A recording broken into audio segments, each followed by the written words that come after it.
Good afternoon. Jai Shri Krishna. Welcome back to Riddhi Darshan vlogs. અને અમે સીધા બ્રુજ આવી ગયા છે સવારમાં. મતલબ કે આજનો વ્લોગ આપણે ચાલુ થયો છે બ્રુજથી. યસ. અને આ પણ બેલ્જિયમનું એક સિટી જ છે. 1.5 કલાક જેવું થયું કા બસમાં આપણને વાંચી અહીં પહોંચતા. પણ અમે એવું વિચાર્યું હતું કે કાલે બહુ ભાગદોડ થઈ હતી ને તો આજે આપણો દિવસ થોડો લેટ સ્ટાર્ટ કરીએ. તો કેટલા વાગે નીકળ્યા હતા આપણે? 11:30 અને અહીંયા પહોંચ્યા 1:30 વાગે, રાઈટ?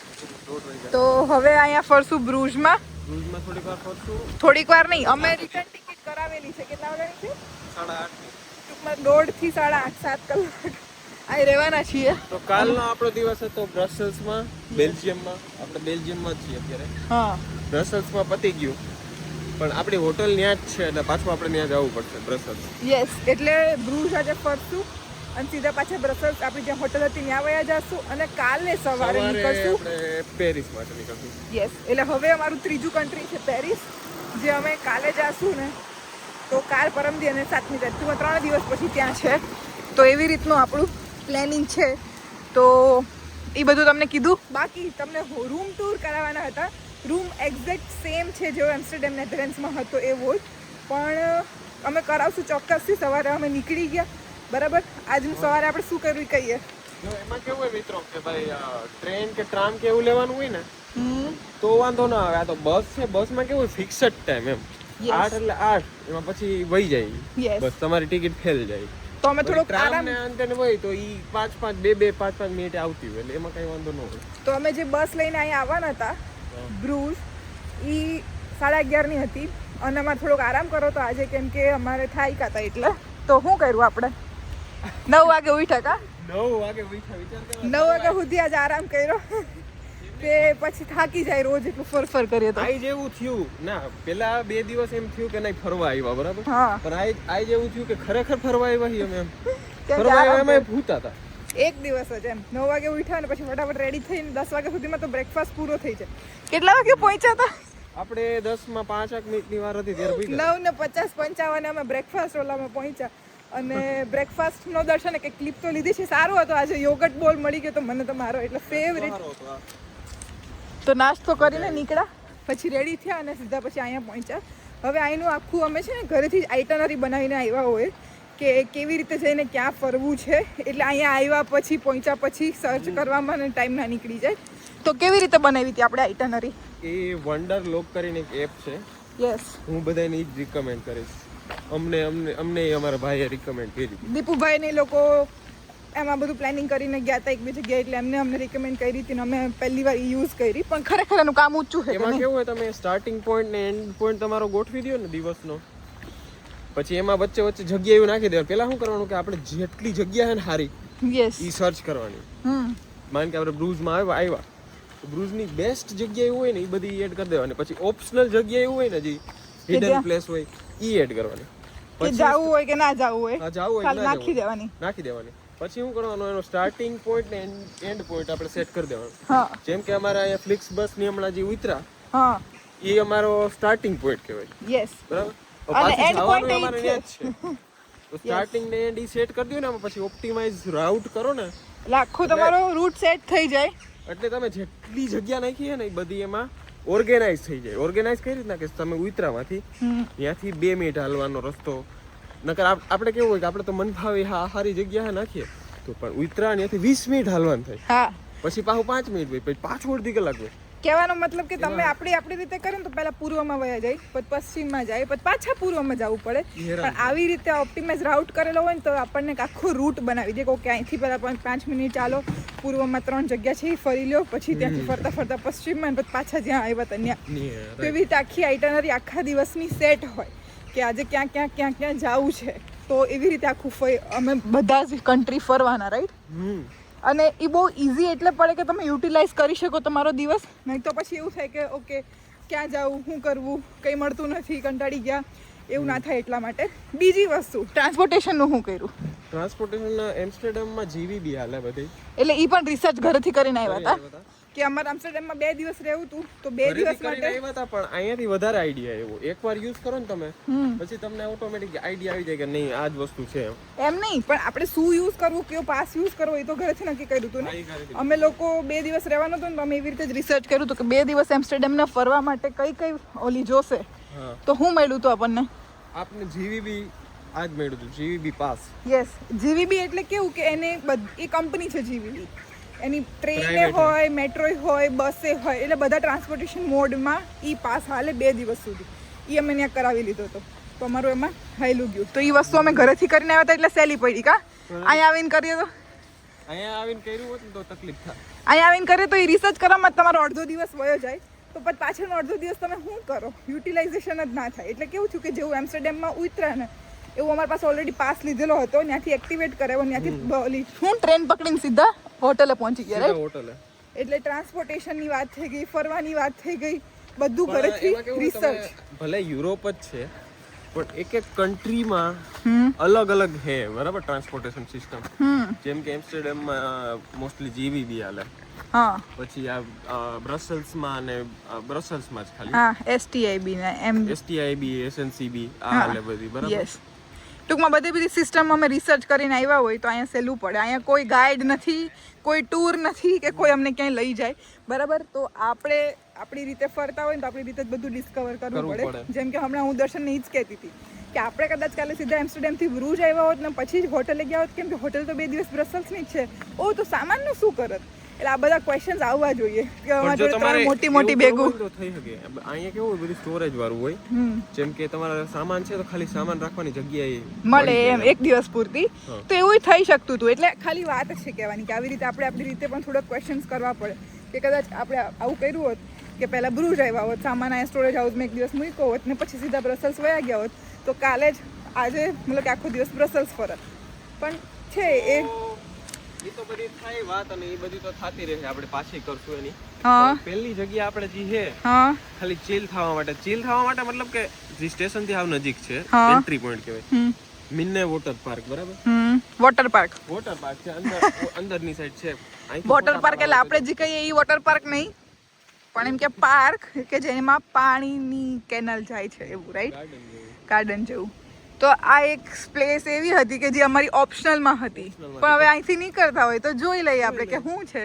તો ધેટ્સ ઇટ. ગામમાં જાવું આપણે એન્ટર થાવ. યસ, જો અમારે ત્યાં ફોટોશૂટ કરવું હોય ને તો કેવી મહેનત પડે. માની લો કે આ લોકેશન પર ફોટોશૂટ કરવું હોય ને તો અહીંયા અમે ખોલી આવી રીતે અમારો ટ્રાયપોડ, અમારા બેના જેકેટ ને બેગ અને આ બટન ભેગું હોય તો એનાથી ડાયરેક્ટ ફોટોસ ક્લિક થાય. આમ હેલું પડે પણ પવન હોય ને તો ઘણી વાર આ લાકડી બહુ પતલી છે તો પડી જાય. પણ ઓમ પતલી છે પ્લસ કેવું ખબર છે, ફોનનું વજન વધી જાય છે. હા, પણ ફોટા કેવા આવે? ફોટા મસ્ત આવે. અમે એક લોકેશન સેટ કરી દીધું ને કે અહીંયા પાડવા છે તો બહુ મસ્ત ફોટા આવે. બહુ જ મસ્ત ગામ છે. પણ વેધર કેવું છે, ઘડીક થાય તો હાવ તડકો છાયો ને ઘડીક થાય તો તડકો. આટલી વારમાં અમે ફોટા પાડ્યા હતા તો કેવું હતું, હાવ અંધાર્યું હતું. પણ ગામ બહુ જ મસ્ત છે. આમ જો એટલું આમ છે ને ક્યુટ કહી શકાય. બહુ જ ક્યુટ છે એકદમ. આમ બાજુમાં આવા સ્ટ્રક્ચર, પાછી કેનાલ જાતી હોય. કેવું છે ખબર છે? હા, હાવ નાનું ગામ છે. હા, એક 2 મિનિટ હાલો ને ત્યાં બધું આવી જાય.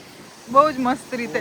મને છે ને આ ફર્ગસની વાઇબ આપે છે. જ્યાં હું જોબ કરવા જાઉં છું ને ફર્ગસ, એવું જ છે બધું. નજીકમાં બધી વસ્તુ અને સ્ટ્રક્ચર બધા એવા. જ્યાં ઊભા રહ્યો ને ત્યાં ફોટોગ્રાફી થાય એવું છે. બધા જ લોકેશન જો છે ને દર્શન તો ફોટો પાડવામાં જ હોય. અંદર સિટીમાં જો ગાડી જો કઈ રીતના એની ત્યાં રોડ નથી. હા, આવો છે. આમાં હાલી હકો. અને હું કે કોબલસ્ટોન કે ને? હા, કોબલસ્ટોન ના રસ્તા છે. હાલી હકો, સાયકલે હાલજો, સાયકલે આવ્યા છે. યસ, અને ગાડી હાલે ને બધું હાલે. અને અહીંયા તમે હીલ્સ કે એવા કોઈ ચપ્પલ ના પહેરી શકો, તમારે શૂઝ જ પહેરવા પડે. કેટલા કિલોમીટર થઈ જાય કાયમના? અહીંયા નહીં થાય પણ બ્રસેલ્સમાં 15-20 કિલોમીટર થઈ જાય. અહીંયા મને તો નથી લાગતું આ થઈ જાય. આપણે આ બે માંથી કઈ પહેરી નથી આજે વોચ. નકર અમારી પાસે જો વોચ હોય ને તો અમે ટ્રેક કરીએ રોજ કે કેટલા સ્ટેપ થયા. 15 કિલોમીટર અને 20,000 સ્ટેપ્સ તો કોમન છે, કેમ કે બધે ફરીએ ચાલીને. એટલે અને આજે એટલી મજા આવવાની છે વ્લોગ લેવાની, કેમ કે અમે બધું પણ જે પણ છે ને ચાલીને ફરવાના છીએ. તો જે પણ નાની વસ્તુ હશે ને તમને બતાવશું. એટલે આ વ્લોગ બહુ જ જોરદાર થવાનો છે. થોડોક મોટો થઈ જાય કે નહીં વ્લોગ? વ્લોગ મોટો થઈ જાય, બહુ પીસફુલ જગ્યા કરે. પાર્ટ 2 કરી નાખશું કે?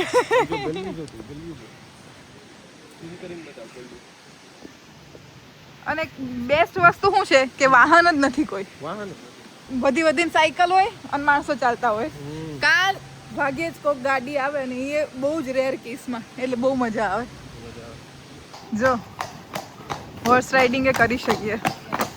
દર્શુ એ તો અહીંયા ઊભો રહી ગયો. દર્શુ તું મને કરાવીશ ઘોડાગાડીનું? કરાવીશ? હા કે કઈ છે આમાં સ્પોર્ટ ત્યાંથી જોવું આપણે તો આખું ગામ ફરવા મળે. અરે એમાં મેં એકની રીલ જોઈ હતી. હા કરે જ છે લોકો, કેવું કરે ખબર? હા પેલા એમને ફરી લેવાનું. હા પછી એમ કીધું કે પેલા બધું ફરી લ્યો, યસ પછી છેલ્લે ઈ કરો. હા સમજ્યા? એટલે આખું સિટી તમે પાછું બીજી વાર જોઈ શકો. જોઈ શકો. અને જો આ બધા જે હવે આવે છે ને એ ખાણીપીણીની ગલી છે. અહીંયા આવી રીતે જો બહાર પેટીઓ નાખી દીધા હોય અને મસ્ત માણસો બહાર બેસીને જમી શકે એવું હોય. તો બધા રેસ્ટોરન્ટ્સ, ગલી આખી મને લાગે છે રેસ્ટોરન્ટની છે. આપણે ભૂખ લાગશે તો ક્યાંક બેસીને જમી લઉં. તો અમે ચાલતા ચાલતા નીકળ્યા હતા ને, આ એક ફ્રાઈઝની મસ્તની દુકાન દેખાઈ ગઈ છે. તો ત્યાં હવે ફ્રાઈઝ ખાવા ઉભા રહ્યા છે. મતલબ કે ફ્રાઈઝ લઈને હાલતા જશું ને ખાતા જશું. અહીંયા ફ્રેન્ચ ફ્રાઈઝ આપણે બધાને ખબર જ છે કે ફ્રાન્સમાંથી વધારે ફેમસ છે. એટલે ઓલો જો ત્યાં ઓર્ડરની રાહ જોવે છે. એક એક જગ્યા આપણને પ્રી વેડિંગ લોકેશન જેવી દેખાય, જોઈ લે. ગમે અહીંયા ઝૂમ ઇન કરો, ઝૂમ આઉટ કરો, બધા એવા મસ્તીના લોકેશન છે, વાત ના પૂછો. હા, સ્મેલ સો ગુડ. જોઈ લે આપણી ફ્રાઈઝ આવી ગઈ છે, લોડેડ ફ્રાઈઝ. અને ફ્રાઈઝ ઉપર મેયો જો તો ખરી ડુંગળી બનાવ્યું છે જોરદાર. અને દર્શનની મને બહુ જ બીક હતી કે હું કરશું દર્શન નહીં ખાય તો બધું, પણ ઈ જ એવો છે કે બધું ચટોરું બધું ટ્રાય કરવાની મને કહેતો હોય એટલે વાંધો નથી. નકર તો ઘોડો ખાય છે. યસ જો આખા ઊભા મને લાગે અહીંથી જ ઉપડતા હશે, પણ દર્શન જ એવો ચટોરો છે કે બધું ટ્રાય કરવાનું કહે છે. અને હું દર્શું વાંધો નથી ને, ખાધે પીધે દુઃખી નથી ને યુરોપમાં. તમારે એવું લાગે કે ભાઈ તમને ઓપ્શન ઓછા છે, પણ એવું નથી. ગાઈઠકના ઓપ્શન વધી જાય તમારા, બહુ જ ઓપ્શન મળે એટલે સારું છે, વાંધો નથી ખાવા પીવામાં. તો નદીના કિનારે, નદી કિનારે નારિયેલી તો નથી, પણ મસ્તીની નદી છે એ. ને જો ગામની વચ્ચો વચ ફ્રાઈઝ કેનાલ બહુ મસ્ત છે. કાલ ખાધી હતી નથી તો ક્યાંય ખાધી. જો અહીંયા ફેરી છે મિત્ર, જો પાછળ જો જાય આ બે ફેરીઓ. બેહવું એમાં જોઈએ, ઈચ્છા થાય તો બેસવું. કા કેવી છે ફ્રાઈઝ? બહુ મસ્ત ખરેખર. કાલ ખાધી હતી તો સારી. વાહ વાહ, સ્કૂટરિયા વાળા આવી ગયા. રેડ કાઢ્યો સ્કૂટર થી એવું લાગે. અને અહીંયા ઘોડાગાડી બહુ છે નહીં? બહુ એટલે બહુ. જો ફૂલ ઘોડાગાડી એકદમ આપણે ફિલ્મમાં જોતા ને જે જૂનવાણી જમાનામાં. મેઇન સ્ક્વેર જેવું આવ્યું ને તો ત્યાં હવે વ્હીકલ દેખાય છે, અંદર તો વ્હીકલ દેખાતા જ. હા, અહીંયા બધી જો આવી રીતના સિટી ટૂર વાળાની બસ છે ને એવું છે. બાકી તો ખાલી હાલતા હાલતા. આ હનારીની જો પાછી લઈ આવ્યા એક જગ્યાએ વોફલ ખાવાતા, તો અલગ ટાઈપના વોફલ દેખાડા ને જો મેલ્ટ થઈ. હે છોરી શું લઈ આવી? જો આ ટાઈપનું હોય, આ તો બનાવેલી છે, આપણે કસ્ટમાઇઝ કરી શકીએ, બરાબર ને? આ હનારી છે જો, ત્યાં હું બનાવ્યું બતાય. આપણે કરવાનું છે બધું ટેસ્ટ. વોફલ ઓન સ્ટિક છે, વોફલ ઓન સ્ટિક. આ કંઈક યુનિક છે. હા, યુનિક કરતા જો આમાં બેલ્જિયમ ચોકલેટનો ભૂકો અને આ શું કેરેમલ અને નીચે વોફલ અને મિલ્ક ચોકલેટ, આવું બધું બનાવ્યું છે. ક્યાં ચાઈક તો ખરી? ઇટ વુડ બી મેસી, પહેલા જ કીધું એટલે આખું ખાઈને હું રિવ્યુ આપીશ પહેલા નહીં. સારું, હાલો આગળ વધીએ. બાકી જો અમારે આગળ જવાનું છે વાં એક જગ્યાએ, ત્યાં પહોંચીને તમને બતાવીએ. તો મિત્રો અત્યાર સુધી અમે ફ્રાઈઝ ખાધી, વોફલ ખાધા અને ચાલતા ચાલતા હજી તો આ પહેલા લોકેશન જે આવવાનું હતું ને હજી તો પહોંચ્યા જ છીએ. કાં દર્શન કે હજી બાકી છે? હજી તો દુનિયાનું બાકી ચાલુ જ થયું. એમ નહીં, પેલું લોકેશન આવ્યું નથી હજી. ઓય આ નથી પેલું લોકેશન? નથી પેલું લોકેશન, હજી આમ છે બોનીફેસ બ્રિજ. ઓકે, તો કહેવાનો મતલબ એ છે કે હજી ફરવાનું તો એકચ્યુઅલ સ્ટાર્ટ પણ નથી થયું અને આ બ્લોગ બહુ જ મોટો થઈ જાય એટલા માટે આપણે અહીંયા એન્ડ કરીશું ને મળીએ જલ્દીથી આના જ પાર્ટ 2માં કે જ્યાં અમે ખરેખર એકચ્યુઅલમાં આખું બ્રુજ ફરીએ છીએ. આ બધું તો અત્યાર સુધી તો કરતા હતા, શું હતું? આ એક્સપ્લોર કરતા. હાલો તો એકચ્યુઅલ જે સ્પોટ્સ છે સારા સારા એ જોવા નીકળીએ અને મળીએ નેક્સ્ટ વ્લોગમાં.